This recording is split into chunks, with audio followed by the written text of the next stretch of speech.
Dios los bendiga a todos, amados hermanos. Nuevamente los saludo en el nombre del Señor Jesucristo. Vamos a continuar con la segunda parte de este tema que se llama la prueba de nuestra fe. Así que vamos a abordar el mismo texto.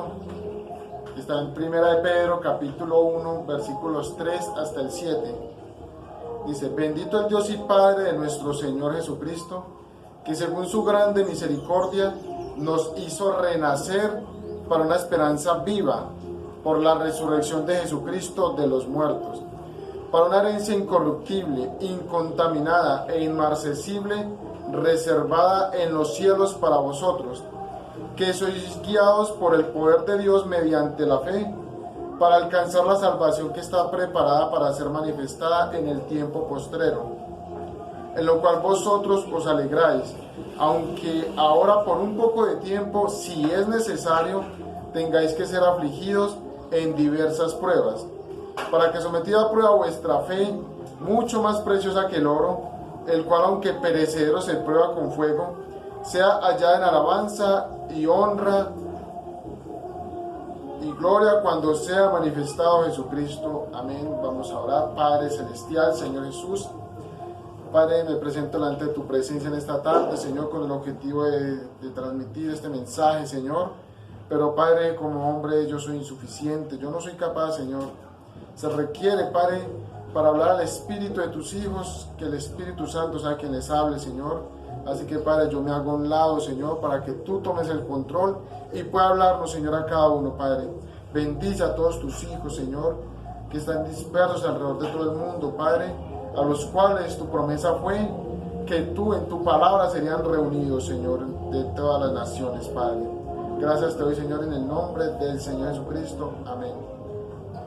Bien, hermanos, los saludo nuevamente. Les doy la bienvenida a los que escuchan desde diferentes lugares, ya sea de Colombia o del mundo. Es una bendición poder interactuar con cada uno de ustedes y también esperando ese momento donde todos nos vamos a reunir. Entonces ya va a ser diferente, porque aquí la gente con la que podemos hablar es gente incrédula, es gente que no se ajusta a la palabra, que ni siquiera quiere saber algo de ella. Es gente, porque estamos viviendo en una edad donde se entró el humanismo. ¿Y qué es el humanismo? Que usted tiene derechos y usted debe respetar al otro, y hay como una especie de moral, pero esa moral es muy aparte de la palabra de Dios. Fíjese que cuando el profeta Daniel dijo que los que enseñan la justicia a la multitud resplandecerán como las estrellas a perpetua eternidad, la palabra que se usó en el inglés para traducir esa palabra justicia es diferente a la que nosotros tenemos. Nosotros le damos el significado de justicia como algo que depende de una ley terrenal, o digámoslo así, una constitución política o las leyes establecidas. Entonces, hacer lo que esa ley dice es obrar justicia. Pero ahorita que esa justicia de la que habló el profeta Daniel es más alta. Y en el inglés se usó la palabra righteousness. Bueno, no la voy a escribir porque igual es difícil de escribir, es enredadita, pero entonces, que esa justicia significa hallar la manera correcta de hacer las cosas de acuerdo a Dios, o sea, es una justicia divina. Entonces solamente dice la escritura, aquellos que enseñan a la multitud esa justicia divina son los que resplandecerán. Y como usted ya lo sabe bien, usted no puede enseñar esa justicia divina si usted no la sabe. Y la única manera de que usted la sepa es que el Espíritu Santo se la transmita. Entonces el apóstol Santiago dijo que el que tenga falta de sabiduría, pídala a Dios. Y él hizo la diferencia entre la sabiduría terrenal y la sabiduría del Espíritu. Como hablábamos la vez pasada, sabiduría es aplicar la palabra. Pero usted no la puede aplicar a menos que usted la entienda, y usted no la va a entender a menos que usted le sea revelado. Y para que usted le sea revelado, tiene que haber nacido de nuevo en el reino de Dios. Entonces, ahí es donde se complican las cosas para las personas. Pero creemos que para los hijos de Dios, esto es claro como el sol que está allá afuera alumbrando. Entonces, quería continuar con este tema, hermanos, de la prueba de nuestra fe. Dice que Él nos hizo renacer. Primera de Pedro 1:3 dice, Él nos hizo renacer para una esperanza viva. O sea que lo que nosotros estamos siguiendo no es algo muerto, no es algo perecedero, no es algo que cuando terminemos el camino nos vamos a hallar en un vacío, como en un abismo, diciendo, pero corrimos en vano. Por el contrario, creemos y sabemos que es algo real lo que esperamos. Ya Pablo lo dijo, que con paciencia lo aguardamos. Entonces, lo que nos certifica, hermano, que esta palabra y que esas promesas son verdad, es porque Él ya nos ha entregado las arras. Y usted se preguntará, ¿qué son las arras? Las arras, usted ya lo sabe, son el pago. Pero viéndolo desde otro punto de vista, es la demostración de que Dios está con usted y está conmigo. Porque Él nos ha extendido todas sus bondades, toda su herencia, digámoslo así. De modo que cuando usted tiene necesidad de sanidad, Dios le provee sanidad. Eso va a ser parte de las arras. Cuando usted tiene falta de entendimiento, falta de sabiduría, Dios de alguna manera se la envía. Cuando usted necesita algo, Dios está allí para proveerlo. Lo único que Él necesita de nosotros es confianza. Y para que podamos tener esa confianza en Él, es necesario las pruebas. Ya vamos a mirar, dice en el libro de Santiago capítulo 1, versículo 2. Hermanos míos, tened por sumo gozo cuando os halléis en diversas pruebas. Bueno, voy a dejar pasar este versículo para ir al siguiente. Sabiendo que la prueba de nuestra fe produce paciencia. O sea, eso es otro objetivo de que Dios nos permita ser probados. Que Él necesita que nuestra paciencia hacia Él sea firme. ¿Cómo así? Que cuando yo pedí algo y tengo la certeza, la fe de que eso me va a llegar, entonces eso no significa que como yo lo creí me llegó al instante. No, sino que hay que saber esperar en Dios para poder recibir lo prometido. Entonces ahorita vamos a llegar a un punto en el caso de Abraham, que Abraham tuvo paciencia y usted sabe, hermano, que cuando usted espera algo con ansia, el tiempo se le hace lento para que eso suceda. Digamos, cuando usted espera una visita que usted quiere mucho, el tiempo se le hace lento para que llegue ligero. O cuando usted está enamorado, enamorada, y usted quiere ver a esa persona, usted ansía verla, digamos un ejemplo, hoy es miércoles y va a venir el sábado. Ese sábado se hace tan lejano porque es que hay algo que usted quiere que el tiempo se acelere y resulta de que el tiempo es relativo. Después voy a tomar un tema sobre eso. El tiempo es relativo a la percepción que usted tenga de él. Es decir, hermano, cuando usted se acelera en hacer las cosas, el tiempo se le hace lento. Pero fíjese que cuando usted está de afán y usted quiere hacer algo y necesita hacerlo ligero, hermano, ahí sí el tiempo se le pasa rapidito. Digámoslo así, diciendo que estamos hablando de pruebas, cabe el ejemplo. En un examen, una persona está estudiando, cuando presenta un examen le dan un tiempo, digámoslo así, de 2 horas para resolverlo. Y mientras se toma su tiempo para responder entre pregunta y pregunta, se le va avanzando el tiempo y cuando se dio cuenta, el tiempo se le está pasando. Entonces empieza a hacer las cosas rápido. Y resulta de que ahí es cuando el tiempo pareciera que se corre rapidísimo. Entonces el tiempo es algo relativo a nuestra propia percepción, hermano.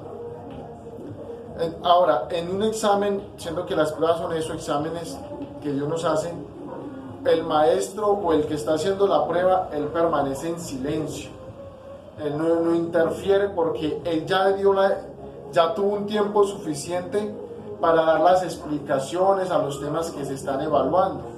Entonces él permanece en silencio, no es que se aleje, sino que él permanece atento, para que cuando se cumpla el tiempo de la prueba, entonces él pueda recogerla y evaluarla. Ahora, digámoslo así, naturalmente el perder un examen, una evaluación, no significa que usted perdió, digamos así, el curso, el semestre o el año. No, significa que algo le faltó, entonces usted debe reforzar eso. Para eso usted le da una calificación y le entregan su evaluación y mire, falló en esto y en esto. ¿Qué toca hacer? Reforzar eso, por si viene una segunda evaluación sobre eso. Yo creo que exactamente ellos así lo hacen. Y usted sabe que todo lo natural lo va a llevar a usted a lo espiritual, porque todo lo natural fue tomado de allí y bajado. Entonces, Dios permanece en silencio mientras hay una prueba, mientras hay alguna dificultad. Y póngale cuidado a esto, que la prueba no solamente viene cuando usted tiene angustia o necesidad, no. La prueba viene también cuando a usted se le presenta una tentación. Entonces, aquello que el diablo sabe, porque el diablo lo conoce a usted, conoce su antigua vida, pues, entonces él sabe que su inclinación siempre fue, digámoslo así, las mujeres. Y que usted no podía ver una mujer porque se le desviaba la mirada. Entonces, ¿qué hace el diablo? Le va a presentar allí a la más bonita, y póngale cuidado que el profeta lo explicó de esta manera, que cuando una persona es tentada,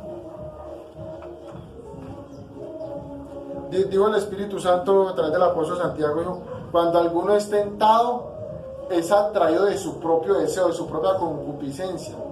O sea, de lo que el diablo sabe que ha sido su deseo, su inclinación, eso se lo va a presentar porque esa es su debilidad. Entonces el diablo, digámoslo así, me perdonan por lo que voy a hacer acá, él le presenta a usted algo así como similar a esto. Él le presenta a la mujer, digámoslo ahí, yo como la hice, pues yo, sí, aparentemente vestida. Y aquí está el hombre, digámoslo así. Perdona que por la velocidad no dibujo bien.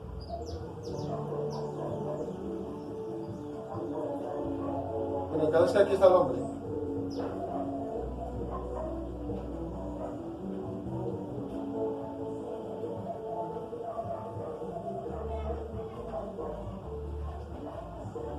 Bueno, usted entenderá que es un hombre, pues, por tratar de dibujarlo rápido, queda feo.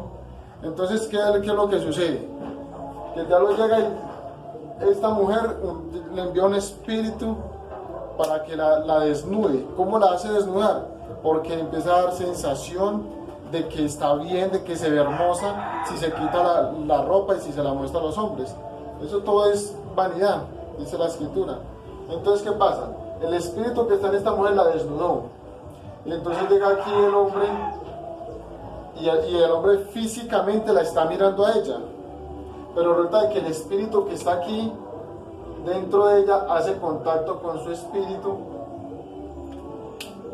y mientras físicamente la está mirando, el espíritu le está diciendo, mírala tan hermosa, mírala tan bella. Entonces el deseo físico está, pero, o sea, la carne lo va a desear, pero como que controlas el espíritu, se necesita que lo que se derrumbe, lo que se ha vencido, sea su espíritu, su ser interior. Entonces lo que hace el espíritu es venir y tentarle la mente, despertarle ese deseo en la mente. Entonces, eso es una de las cosas más tremendas. Cuando el diablo logra derrumbar su mente, todo lo demás se cae. Entonces, ¿qué dice el profeta? Que cuando usted la mire, inmediatamente algo por dentro lo hace voltear. Ese es el Espíritu Santo. Pero dijo el profeta, tenga cuidado con la segunda mirada. O sea, cuando usted vaya a volver a mirar, cuidado que no vaya a ser para codiciarla, para desearla, porque allí entonces significa que este espíritu le venció y ahorita usted está ungida con ese espíritu y quizás no se dio cuenta y él va a seguir operando. Y a medida que usted lo deje obrar en su mente y que usted cada vez que mira a una mujer usted la desea, entonces a medida que eso suceda, su conciencia se va a ir cauterizando. ¿Por qué? Porque eso funciona como, digámoslo así, como una herida. Creo que yo en alguna ocasión expliqué eso. Digamos, cuando una persona va a trabajar y va a sacar tierra con una pala, entonces sus manos se le van pelando, le van saliendo ampollas. Pero a medida que trabaja y trabaja, esas ampollas se le van a convertir en callos y ya no le van a doler. Entonces, por más que palien, no va a suceder nada con sus manos porque ya desarrollaron una inmunidad, que es lo que físicamente le conocemos aquí como callos. Entonces, ¿qué pasa? Con la conciencia sucede igual. Cuando ya queda cauterizada, Entonces digamos aquí este círculo es la conciencia y el espíritu empieza a medida que el espíritu opera, entonces él llega y dispara, ataca.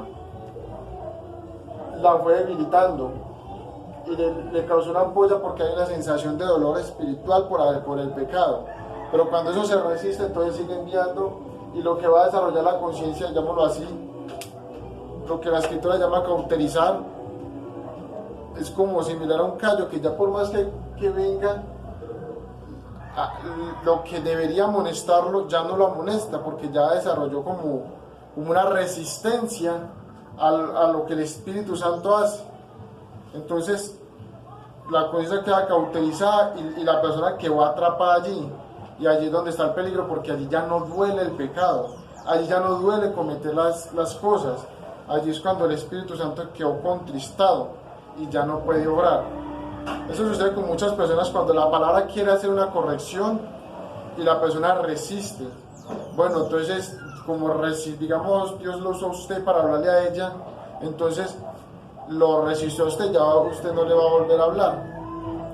Un ejemplo, entonces Dios le envía a otra persona para corregirle eso mismo. Dios le envía desde un púlpito una prédica para ella, y cuando resiste todo eso, entonces ya esa persona, su conciencia queda cauterizada y ya la palabra no le vuelve a causar efecto.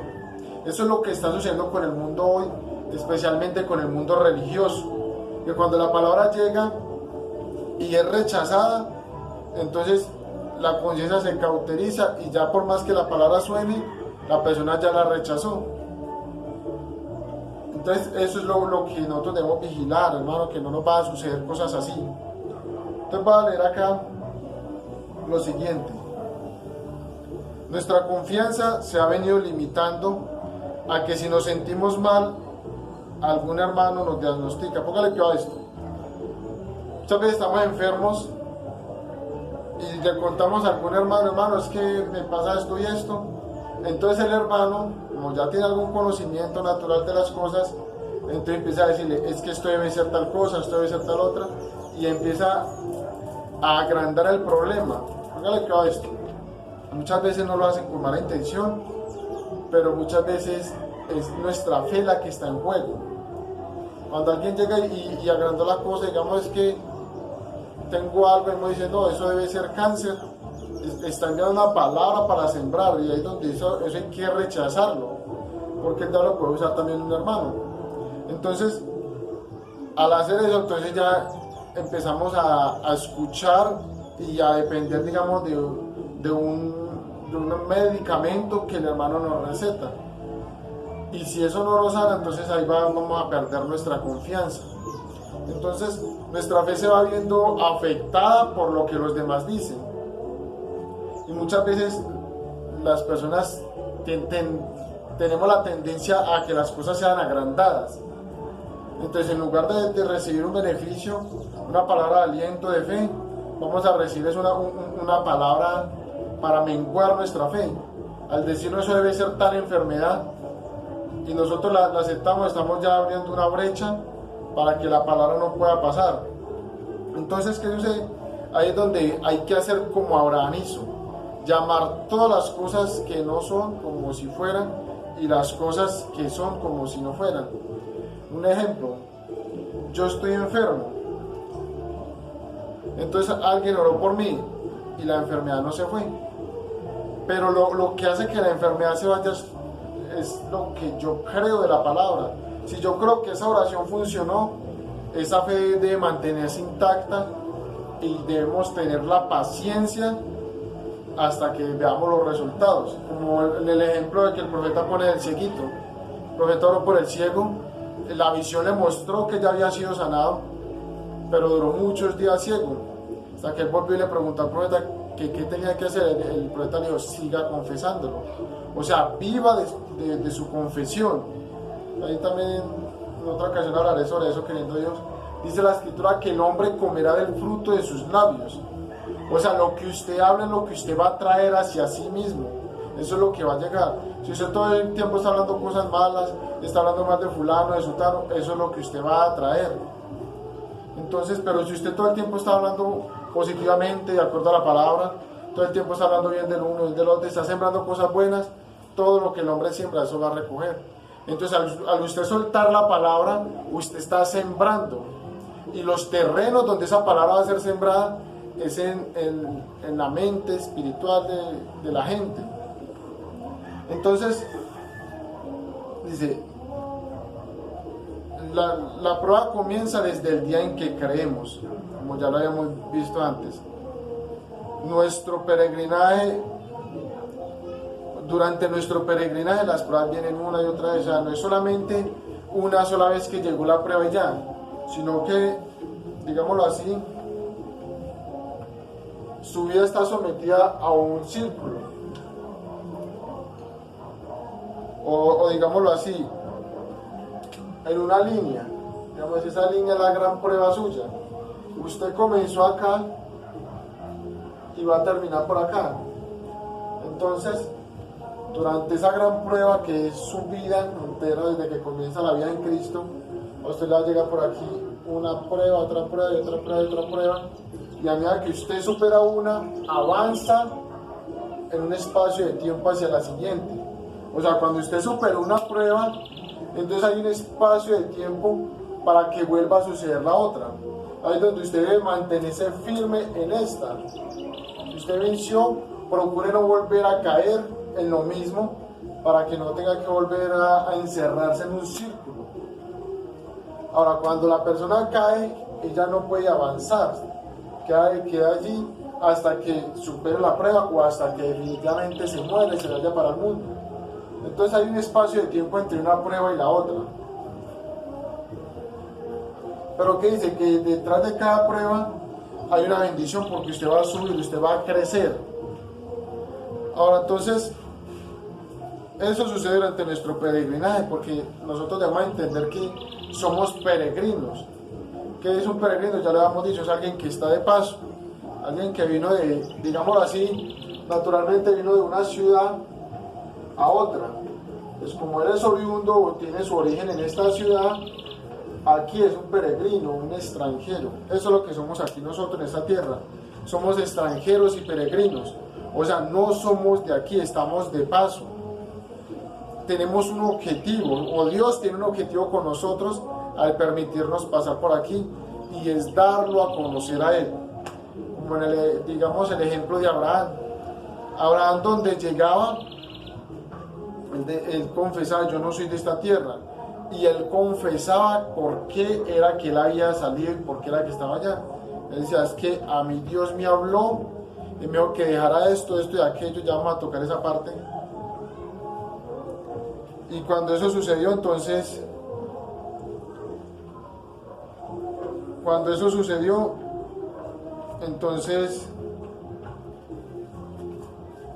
él estaba mostrando a la gente con su vida y lo que él hablaba. Pues nosotros debemos cuidarnos de lo que decimos, que él no era de allí, que él era un extranjero. Ahora póngale cuidado a esto. Dice, salir de su... Ahora, Abraham tuvo 4 pruebas, digámoslo así, tuvo grandes pruebas dentro de su vida. Una de las primeras fue, y esas pruebas se nos aplican a cada uno de nosotros en nuestra vida. Siendo la simiente de Abraham, tenemos que ser llevados de la misma manera, o de una manera similar a como fue llevado Abraham. La primera prueba de Abraham, y yo quiero que si usted está escuchando, le quede esto bien claro, hermano. La prueba de Abraham era, 1, salir de su tierra.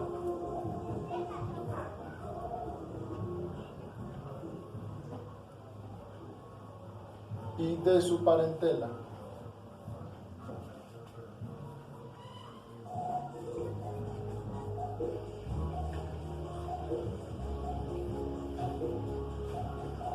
Ahora se le dijo: vete de tu tierra y de tu parentela. Ahorita nuestra tierra, pues a diferencia de Abraham, digámoslo, aquí en esta nación tenemos toda la nación para recorrerla. Esa sería nuestra tierra. Pero dice la escritura, dice la palabra del Señor, que tenemos que irnos de esta tierra. O sea, irnos no físicamente ya, sino espiritualmente. O sea, dejar de participar en lo que esta nación se participa. Y si usted mira, y si nosotros trazáramos una línea para mostrar lo que fue Sodoma y lo que es esto hoy, esto está en una condición peor que Sodoma.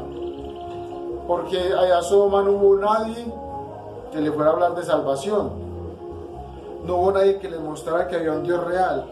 De hecho, cuando Lot se apareció en Sodoma, él no iba hablando la palabra, no iba mostrándola. Él más bien tenía un testimonio y él se comportaba correctamente, ¿sí?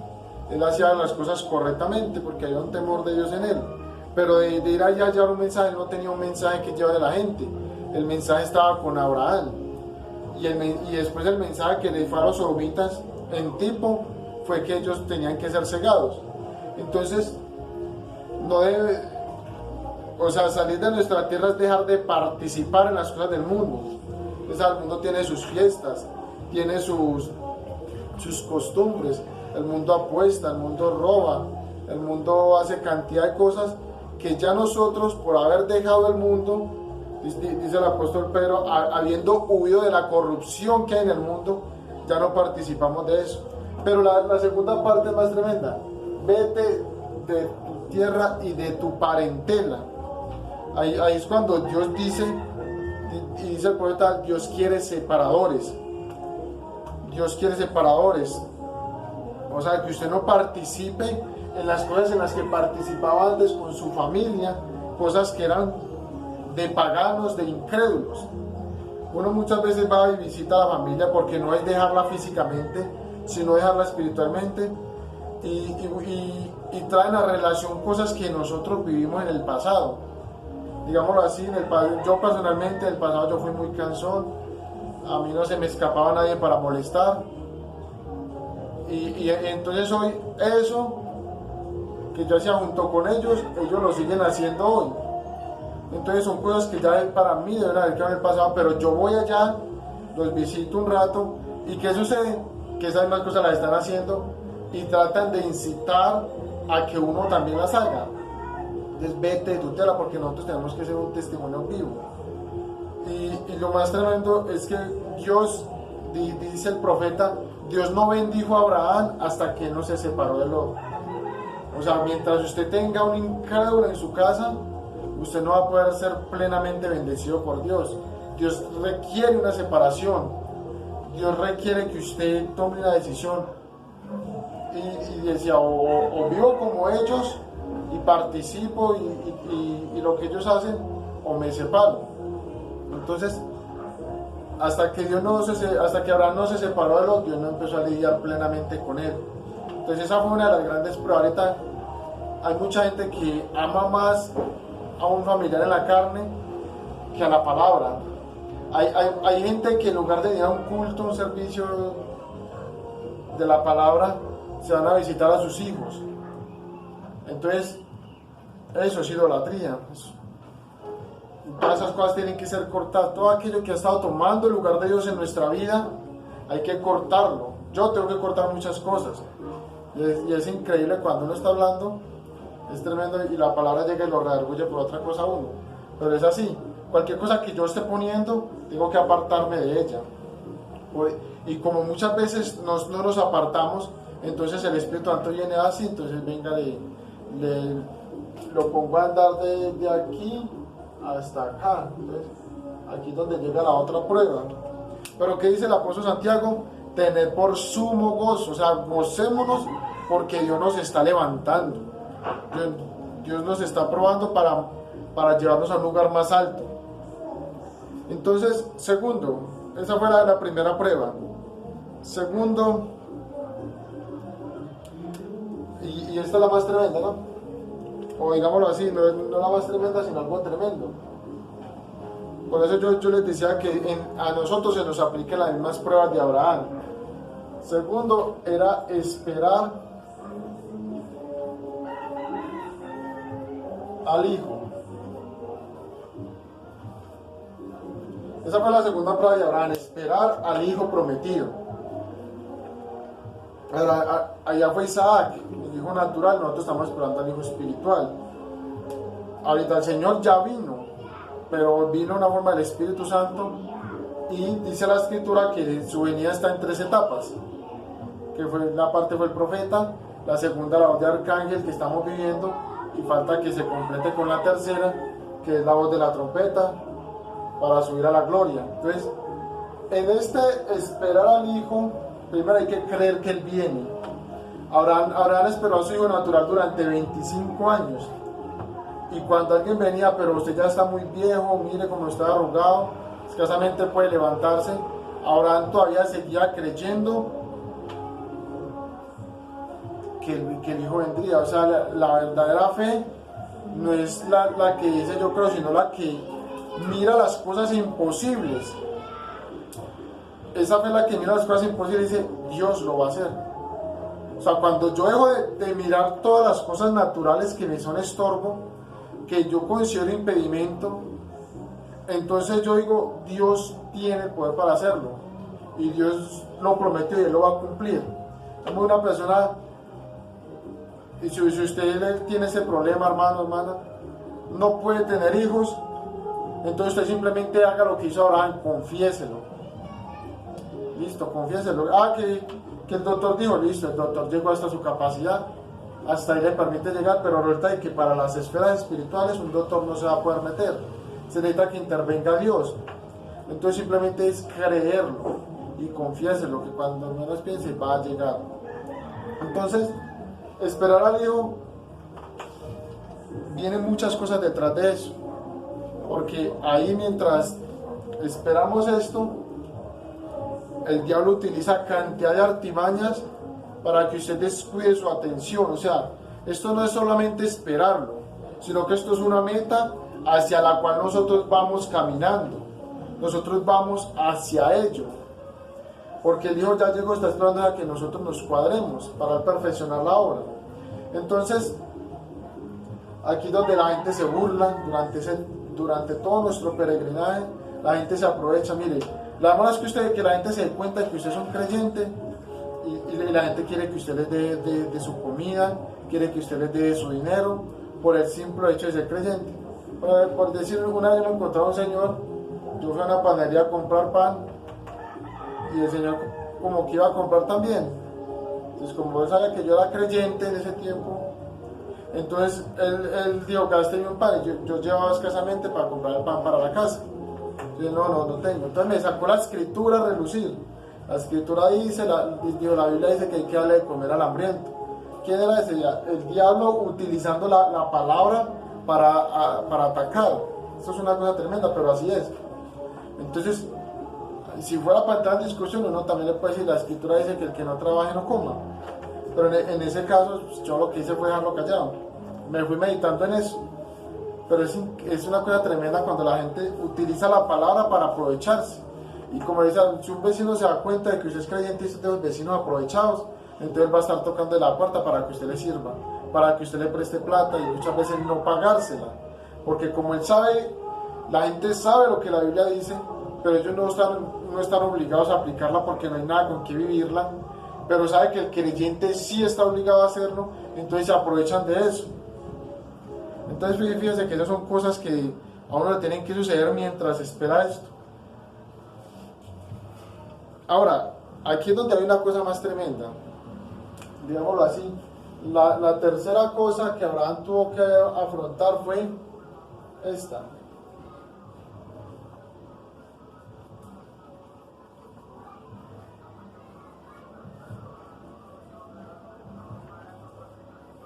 Entonces fíjese, la tercera cosa que Abraham tuvo que hacer fue ofrecer a su hijo en sacrificio. Ahorita, ¿cuánta gente estará dispuesta a entregar a su hijo para ser sacrificado? Pero les voy a poner un ejemplo que es muy tremendo para las hermanas y para los hermanos, para que lo tengan muy en cuenta. Después voy a abordar ese tema también. Y fíjense en esto, pues hoy no se nos pide que lo sacrifiquemos físicamente, sino que lo entreguemos al Señor como un sacrificio vivo. Entonces, ¿qué sucede allí? Que nosotros, como queremos mucho a nuestros hijos, muchas veces queremos alcahuetearles, queremos llevarle los caprichos, y ahí donde estamos, dice la escritura por ahí que el hijo mimado avergüenza, y es verdad. Entonces, ¿pero qué pasa? cuando usted está dispuesto a sacrificar al Señor, Dios se lo va a devolver a usted como un hijo de Dios, así como le sucedió a Abraham. Entonces fíjese acá, si usted lee en Éxodo, creo que es el capítulo 4, cuando Moisés iba a salir a libertar a Israel cumpliendo el mandamiento de Dios, el ángel de Jehová, Dios que estaba allí presente, lo iba a matar, porque no había circuncidado a su hijo conforme al mandamiento de Dios. Pero allí había una mujer con carácter, había una mujer que pudo percibir, pudo captar lo que estaba sucediendo y sacrificó a su hijo. ¿Cómo lo sacrificó? Le cortó la carne de su prepucio, lo circuncidó. Ahora, imagínese usted para una madre tener que coger a su propio hijito y cortarlo para salvar a su esposo. Eso es esta mujer. Si ella no lo fuera hecho, Moisés fuera sido ahí asesinado. O asesinado no, fuera sido juzgado por el Señor. Entonces, digo asesinado no porque asesinato es un crimen. Entonces, la mujer con su actitud le salvó la vida a Moisés. Ahí donde usted, mujer, debe ver que si usted corrige a sus hijos, que si usted le circuncida espiritualmente el corazón a sus hijos con la palabra, con un buen ejemplo, usted está salvando de la vida a su esposo, está salvando de la vida a su hijo, o sea, está ayudando al ministerio de su esposo y cantidad de cosas que usted puede sacar de allí. Entonces, esa mujer casi no la nombramos nosotros en mensajes o en prédicas, pero fue una de las mujeres que influyó de tal manera, o ayudó, porque fue una ayuda idónea, de tal manera que la escritura identifica a Moisés, primero, como uno de los más grandes profetas que han surgido, segundo, como el hombre más manso que había sobre la tierra. O sea, Dios ayudó para que Moisés fuera moldado por medio de esa mujer. Voy a dejarlo hasta allí, en este punto. Entonces, sacrificar a los que amamos. ¿Cuántas personas está dispuesto a decir, Señor, mi mamá no cree, mi hijo no cree, entonces enférmalo, lo que sea, que se le quiere una pata, pero que venga la palabra? ¿Cuánta gente estará dispuesta a orar de esa manera con tal de que sus seres queridos vengan a la palabra? Eso fue una de las cosas que le sucedió al hijo pródigo, ¿no? Que él fue y lo perdió todo, y cuando lo perdió todo, el padre estaba dispuesto a recibirlo. Entonces el padre se alegró con lo que le sucedió, porque él pudo hallar a su hijo, lo pudo hallar salvo. Bueno, voy a dejar hasta ahí, yo creo que está claro hasta ahí. Entonces, aquí en el mensaje de Esmirna, una exposición de las 7 edades de la iglesia, en la edad de Esmirna, en el párrafo 33. Voy a comenzar a leer aquí el mensaje. Voy a leer aquí una sola parte. Bueno, el Espíritu clama, yo veo tu pobreza, veo tu necesidad, no tienes mucho, ni aún algo de que gloriarte. Este es un punto al que el Espíritu Santo nos quiere llevar, a que no tengamos nada de que gloriarnos nosotros, porque muchas veces nosotros hacemos algo y ya queremos reclamar méritos. Muchas veces el Señor permite que usted ore por un enfermo, el enfermo sana y usted va y dice, yo oré por él. Por eso a mí muchas veces no me gusta contar testimonios, porque eso se presta para uno mostrarse. Entonces, muchas veces sucede así, yo oré por él, yo como si yo lo fuera sanado, pero no fue así, fue el Espíritu Santo que lo sanó. Y si hay algún mérito que yo quiero reclamar algún día, que yo haya hecho algo, es que yo me quité de en medio para que el Señor obrara. Ese fue mi mérito, porque el hombre no puede hacer nada por el hombre. Hay que dejarle el lugar al Señor, hay que darle la gloria a Él, porque es su palabra la que hace las cosas. Yo sé que hasta aquí usted le está quedando claro. Entonces no podemos andar quitándole el mérito al Señor. Entonces dice, lo que tenías te ha sido quitado, tú con gozo entregaste tus posesiones a cambio de aquellas posesiones eternas. Una cosa tremenda, un testimonio que alguien contaba, que una vez entrando a su casa, un señor se encontró a un ladrón ahí empacando, y cuando él llegó y los encontró delante, les ayudó a empacar. Tenga, lleven, que eso me pasa a mí por aferrarme a las cosas de este mundo. ¿Cuántos de nosotros estaríamos dispuestos a hacer eso? o más bien a sacar el machete y sacarlos corriendo. Entonces, entregar sus posesiones, o sea, él sufrió, ahí le está hablando el Señor a Shaddai, sufriste el despojo de tus bienes por aquellas posesiones eternas. Entonces, muchas veces allí vienen y empezamos a perder los bienes materiales, nosotros empezamos a quejarnos, a lamentarnos, pero ahí es donde tenemos que tener discernimiento para decirle: Señor, desnudo salí del vientre de mi madre y desnudo volveré allá. Así como lo hizo Job, que Job llegó al punto donde dijo: Señor, todo lo que yo tengo, yo vine sin eso, así que sea bendito el nombre de Jehová para siempre. O sea, lo importante es que el nombre de Dios siempre sea mantenido en alto, que cuando la gente diga: vea, que es que creyente, que se cristiano y mire cómo vive, aguanta hambre, mire cómo viste, con una ropa rota, sucia, eso es para que usted se goce y diga: Señor, yo estoy viviendo así porque estoy viviendo para usted. Un ejemplo, yo pudiera vivir mejor físicamente, porque en este mundo es más fácil vivir siendo un tramposo, que yo pueda estafar a alguien en un negocio y sacar buena ganancia, que yo pueda encontrar un buen trabajo diciendo mentiras, falsificando documentos y vivir mejor. Pero nosotros no hacemos eso, hemos decidido entregar nuestra esperanza a Él. Y por eso muchas veces quizás tenemos falta de muchas cosas materiales. Pero el Señor dice: cuando usted sufre esas cosas por causa de la palabra, usted es bienaventurado. Entonces, todos se ríen de ti, todos te hacen mofa. Tú no tienes recursos materiales sobre los cuales puedes confiarte. Pero en vista de todo esto, tú eres rico. Hay una cosa tremenda, mire, que el Espíritu Santo quiere que nosotros dejemos de confiar en lo que tenemos en el bolsillo. Él quiere que dejemos de confiar en lo que tenemos en la alacena. Él quiere que por encima de todo eso siempre estemos confiando en Él. Y usted se fija en esto, hermano. Usted muchas veces ve gente que llevan años en la palabra, años en el mensaje, y usted los ve siempre gozosos, y usted puede pensar: esa persona nunca tiene pruebas, no pasa por lo que yo estoy pasando.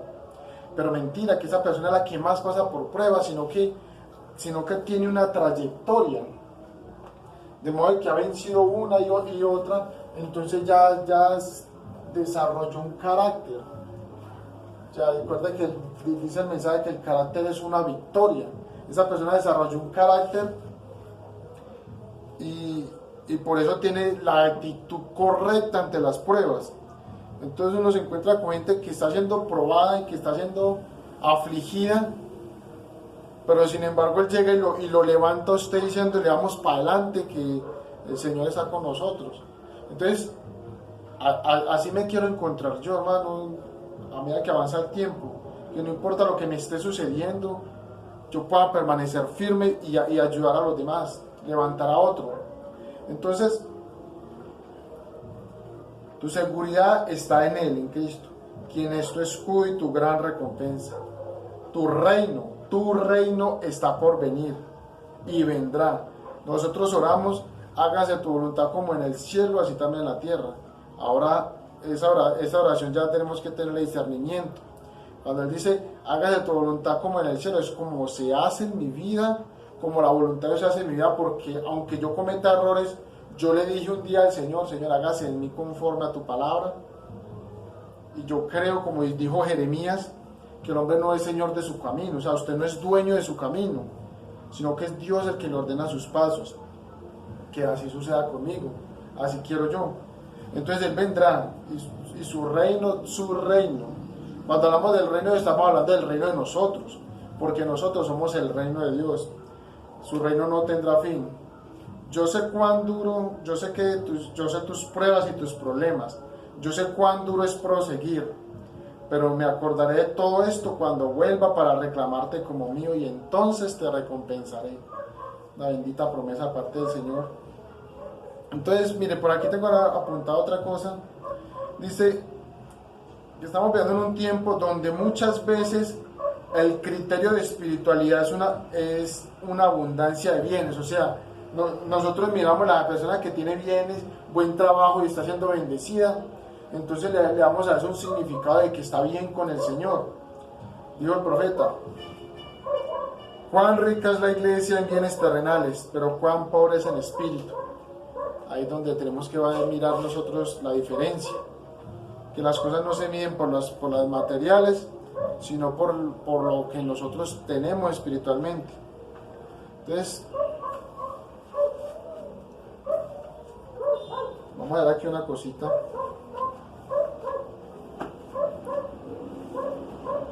En el mensaje, el patriarca Abraham, voy a leer 2 pedacitos. Dice en el párrafo 66.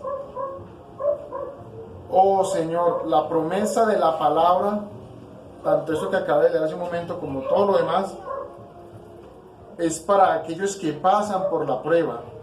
Si usted puede creer la palabra, entonces usted también es la simiente de Abraham. Así es como usted llega a ella, a la promesa. Entonces, o sea, si usted puede creer la palabra después de que ha habido una prueba, y si usted se ha mantenido firme, entonces usted es simiente de Abraham. Y voy a leer aquí otro pedazo donde dice: el Señor Jesucristo, Él fue tentado en todo igual que nosotros. ¿Qué hizo Él? Él la conquistó. ¿Y qué fue lo que nos dijo? Resistid al diablo y Él huirá de vosotros. En pocas palabras, en otras palabras, la prueba es para usted aprender a resistir al diablo. Acuérdense que estamos en una batalla espiritual constantemente. Entonces, cuando nosotros nos descuidamos y nos relajamos, entonces es cuando el diablo viene a tomar control. Ahí, naturalmente, en la guerra, en la guerra hay una cosa muy tremenda que dice que el entrenamiento debe ser tan duro que la guerra sea un descanso. Entonces, fíjense que eso es verdad. Digamos, una persona digamos, está en la armada, en la infantería marina, en el ejército, o lo que sea, y su entrenamiento es tan duro, de manera que cuando se va para el área de operaciones, a patrullar o lo que sea, allá es un descanso, porque se da cuenta de que todo eso tan duro que pasó le permite vivir mejor en el área de operaciones, ya sea en el monte, en la selva, donde tenga que ir. Entonces, póngale cuidado, aquí va a leer una parte. Dice: un general inteligente lucha por desproveer al enemigo de sus alimentos. ¿Qué hace un general inteligente? Corta las comunicaciones a su enemigo, corta el tráfico de alimentos, de modo que dañan puentes, vías, para que el enemigo, el lugar donde van a atacarse, esté desprovisto, tanto de alimentos como de logística, de materiales de guerra, todas esas cosas. Entonces, eso es lo que hace un general inteligente. Y Dios, como es el más inteligente de todos, ¿qué hace Él por medio de las pruebas? Él hace que yo lo anhelemos a Él.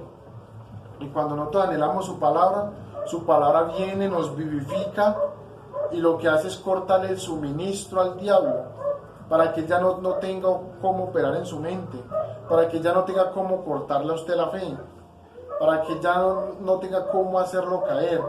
Entonces Dios lo que hace es quitar el suministro. ¿Cuál es el suministro del diablo? Una mente abierta, una mente desocupada, una mente desprovista del Espíritu, distraída para que Él pueda actuar. Entonces el Espíritu Santo viene y lo lleva a usted a velar, a vigilar, a orar, a escudriñar, a escuchar su palabra, para que usted todo el tiempo se mantenga encendido, se mantenga activo, en movimiento. Entonces dice: al enemigo se le vence deshaciendo sus planes. Por eso el Señor, por medio del mensaje, a nosotros nos ha revelado las maneras de actuar del diablo. Y si nosotros estamos vigilando constantemente eso, entonces el diablo no va a tener cómo vencernos, porque el diablo va a venir por medio de esta persona a tentarnos, va a venir por medio de esta enfermedad, va a venir por medio de aquello, lo otro, y si nosotros conocemos sus tácticas, entonces le vamos a cerrar todas las puertas. Entonces, estropeando sus relaciones y alianzas. Bueno, creo que ¿en dónde tiene diablo relaciones y alianzas? En las personas incrédulas. Y vienen y se dejan ungir por el diablo, entonces el diablo los usa. Pero cuando usted actúa de la manera correcta, como dice la Escritura, un ejemplo, que si su enemigo tuviera hambre, dele de comer, usted está desarmándolo. Porque ese que tiene mala intención ya sembrada en su mente contra usted. Entonces Eso le permite darse cuenta de que usted antes le puede servir. Y mucha gente conoce esa frase que dice que no se debe morder la mano que lo alimenta. Entonces fíjese que son unas cosas tremendas. Entonces, cuando usted puede percibir por la palabra qué persona le está sembrando cizaña, qué persona habla mal de usted, qué persona es, usted puede actuar de acuerdo a la palabra y usted está deshaciendo los planes del diablo, está cortando las alianzas, le está bloqueando el camino, está venciendo sin tener que luchar, o sea, sin luchar usted mismo, sino dándole lugar a la palabra, porque la palabra es la que hace el trabajo. Entonces póngale que aquí lo tengo anotado también. Cuando conoces las tácticas del enemigo y te conoces a ti mismo, no correrás peligro. En pocas palabras, si usted conoce cuáles son sus debilidades, si usted conoce de qué manera es que usted puede caer más fácilmente, usted le cierra esas puertas al enemigo. Y si usted conoce la manera de actuar del enemigo, entonces usted simplemente se va a cuidar. Digamos, si yo sé que el enemigo actúa siempre haciendo emboscadas, entonces yo voy a desarrollar una táctica, estamos hablando naturalmente, una táctica que me permita estar protegido ante las emboscadas y cosas similares.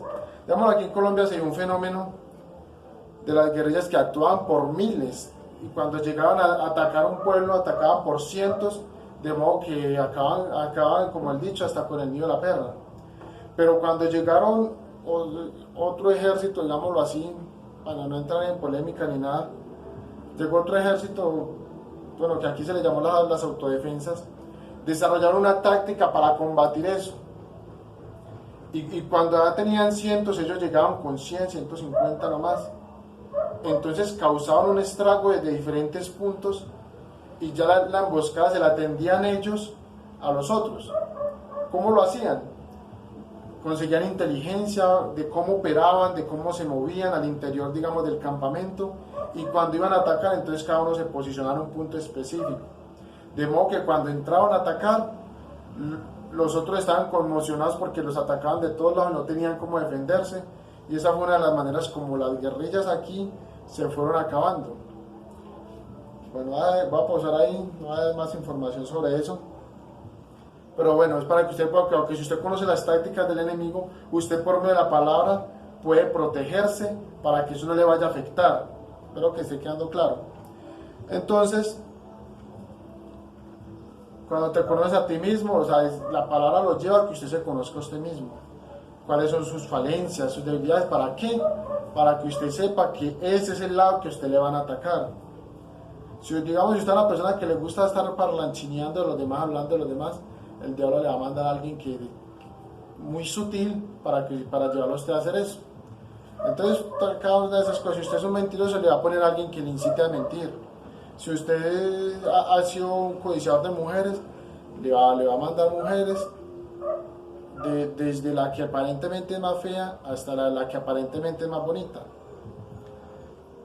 Entonces dice, son un entrenamiento, las pruebas son un entrenamiento y nos llevan a tomar posición, o sea, nos llevan a sabernos comportar. Dijo el apóstol Pablo allá en Hebreos que allí se alcanza la madurez, cuando sus sentidos espirituales han sido ejercitados. ¿Cómo es ejercitado? Por medio de las pruebas y las luchas. Entonces, a mayor confianza, más seguros podemos pararnos en la línea del deber. O sea, usted está parado sirviéndole al Señor y lo que el Señor quiere es que usted tenga una confianza plena en Él. Vamos a leerlo aquí en Santiago, dice, sabiendo que la prueba de vuestra fe produce paciencia, mas tenga la paciencia su obra completa, para que seáis perfectos y cabales sin que os falte cosa alguna. ¿Sí? Mira, la prueba es para que usted aprenda a cómo actuar para que no le falte cosa alguna. De modo que si usted tiene vacía la nevera, que si usted tiene vacío el bolsillo, que si usted está fallando de alguna manera, usted sepa cómo conducirse para que esas cosas sean suplidas. Entonces, bueno, eso aprendiendo a tener paciencia. Vale, acá en el mensaje el mensaje a Esmirna otra vez en el párrafo 68. Fíjense lo que dice. Cuando la iglesia permitió la separación original, como hizo Adán y Eva, entonces entró la muerte. En ella no hay fuerza. Ella ha llegado a ser una monstruosidad.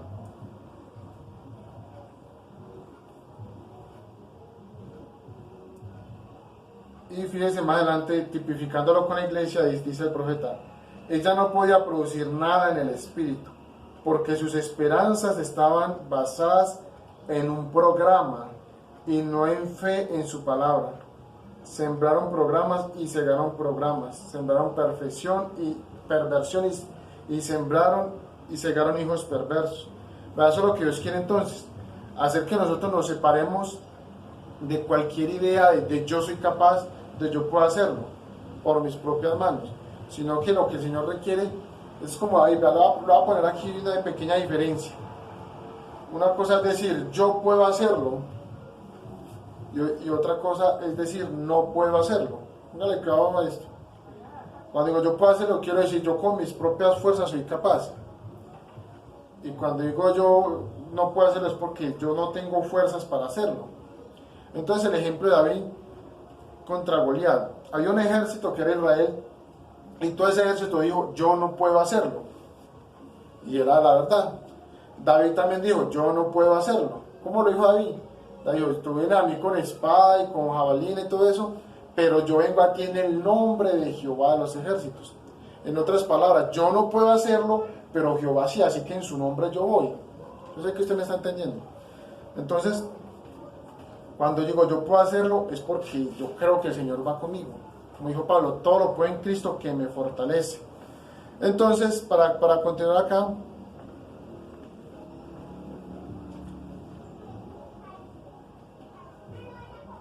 para continuar acá dice, detectar el peligro a tiempo nos puede salvar la vida, como ya había puesto el ejemplo. Que en la naturaleza un león va acechando y ellos andan sigilosos, escondidos. Pero cuando un solo animal logra detectarlo a tiempo, ese sale corriendo y eso hace que todos los demás salgan corriendo. Si lo detectó a tiempo, puede escaparse. Si no, entonces aunque lo detecte, no va a poder hacer nada. Y resulta de que el león tiene un tiempo de 25 centímetros, un espacio de 25 metros que diga, para lanzarse al ataque. En ese espacio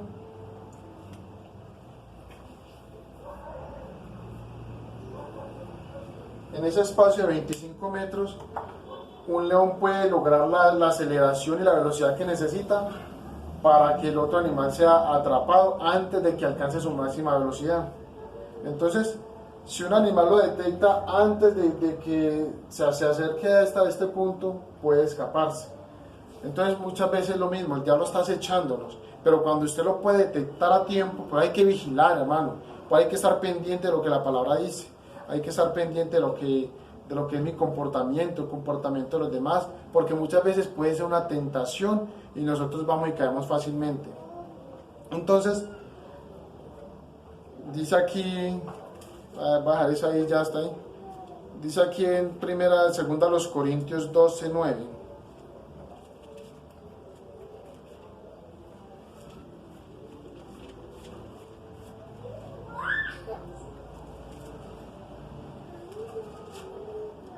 Dice, y me ha dicho, bástate mi gracia, porque mi poder se perfecciona en la debilidad. Por tanto, de buena gana me gloriaré más bien en mis debilidades, para que repose sobre mí el poder de Cristo. O sea, ese es el momento cuando usted dice, Señor, yo no soy capaz, hazlo tú. Ese es el momento cuando nosotros estamos diciendo, el poder de Dios se está perfeccionando en mí. Pues Dios quiere que nos salgamos de cualquier concepto de habilidad o de que yo soy capaz de hacerlo. No se puede, hermano. Yo le pongo un ejemplo con esto, mire. Un ejemplo para uno trazar una prédica, como en el caso mío. Que yo no tengo nada que escribir, entonces yo le oro al Señor para que me dé algo. y yo espero, cuando menos piense me va llegando algo. Y de ahí de eso que siempre se puede desarrollar un tema con su ayuda. Pero después cuando uno lo va a transmitir, resulta de que nada tiene sentido en lo que uno escribió. Entonces ahí es donde toca otra vez, Señor, yo no soy capaz, hazlo tú. Se necesita que el Espíritu Santo tome eso que Él inspiró para mismo interpretarlo. Por eso el hombre lo único que es un estorbo, que tiene que quitarse el mío para que Dios hable. Entonces hay que dejarle todo a Él. O sea, usted actúe, pero en su nombre. Entonces, yo sé que usted ya me ha entendido hasta acá. Entonces voy a leer aquí en el mensaje lo que dice el profeta.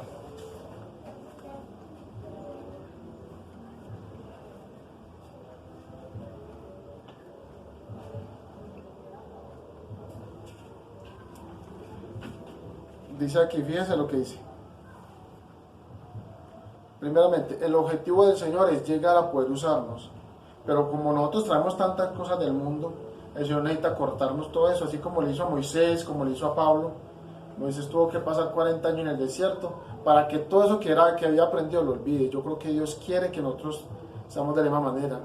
Todo eso que aprendimos del mundo lo vayamos dejando, lo vayamos cortando. O sea, todo aquello que quita el lugar del Señor, pues porque a nosotros nos toca trabajar y todas esas cosas, pero todo en su nombre. Entonces fíjense lo que dice acá. Tal como hemos leído, hallamos que las flaquezas y los rechazamientos, hallamos que esas personas que son las más débiles y los más rechazados por el mundo, estos son los héroes de Dios, los que conquistan en el frente de batalla, porque Él toma a aquellos que se consideran los más indignos. Entonces cuando yo digo es que yo soy capaz, yo puedo hacerlo, Dios dice, no, eso no me sirve. Dios necesita a alguien que reconozca que no es capaz para poder venir a orar a través de Él. Entonces cuando uno se da cuenta de que uno es rechazado, de que uno en el mundo no tiene cabida, pues el único lugar que uno puede encontrar es en la palabra. Entonces,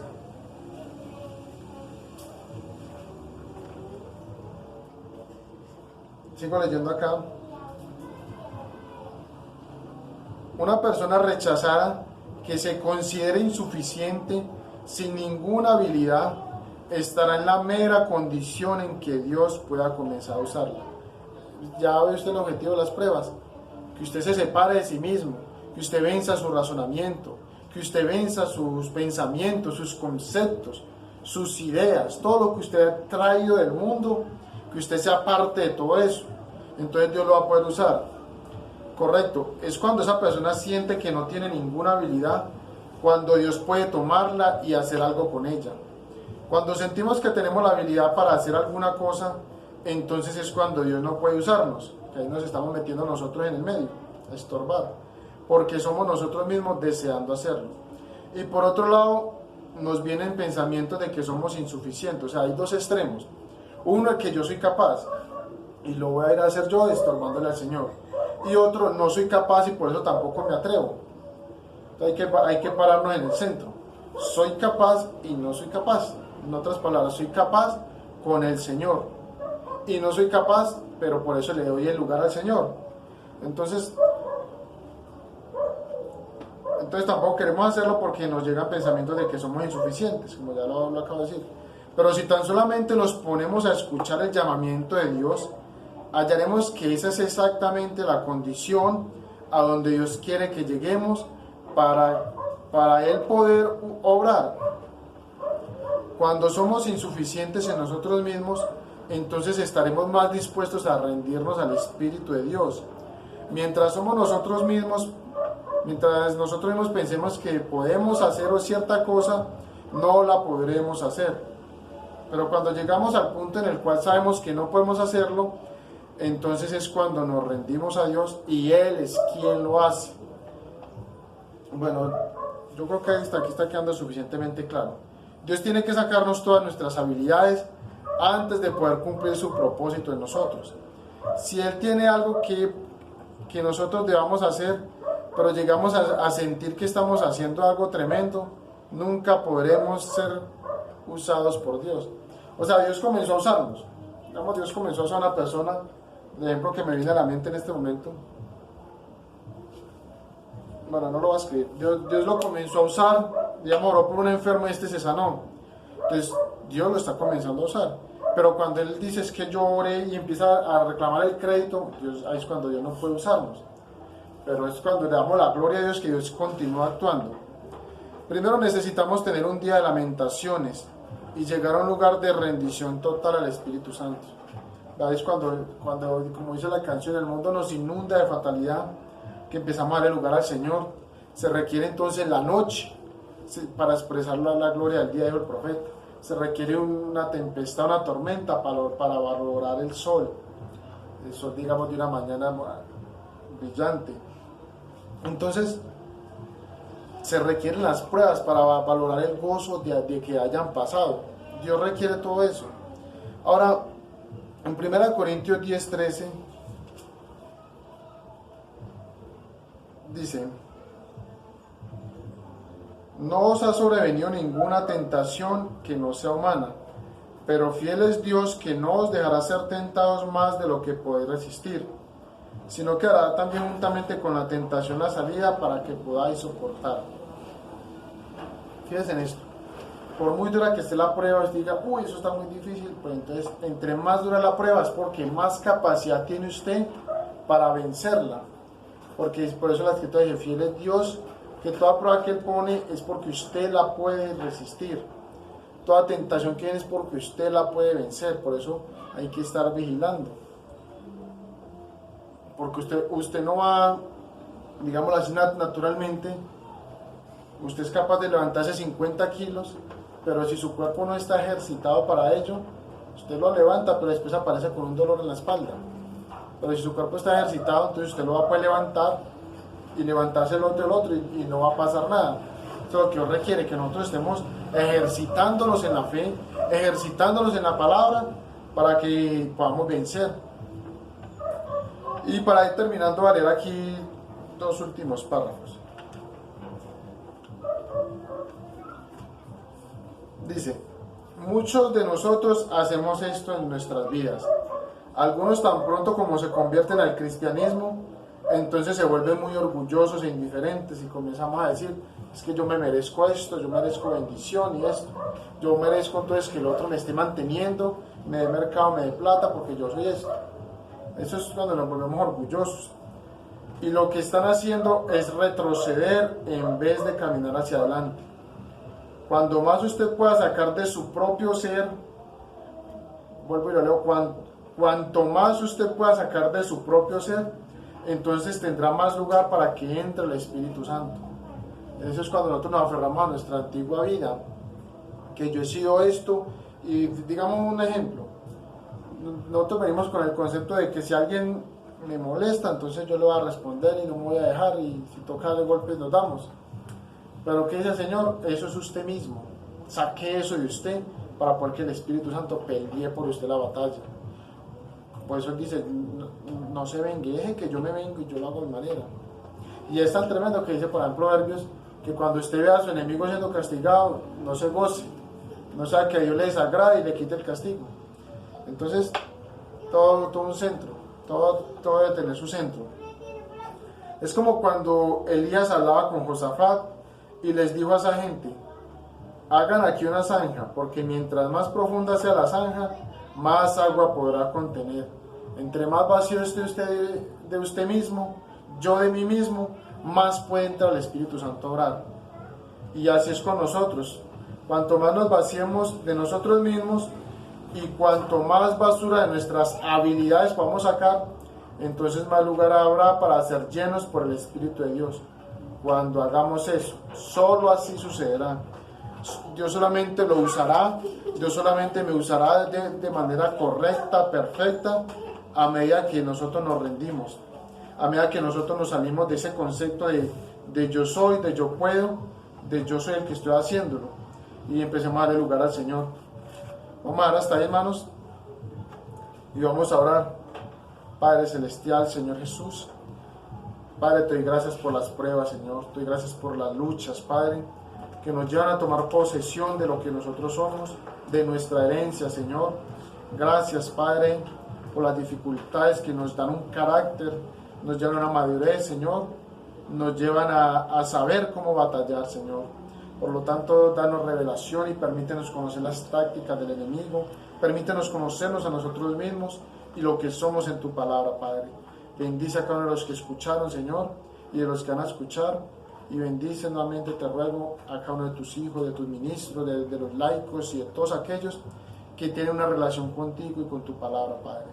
En el nombre del Señor Jesucristo te lo pido. Amén. Dios los bendiga, hermanos.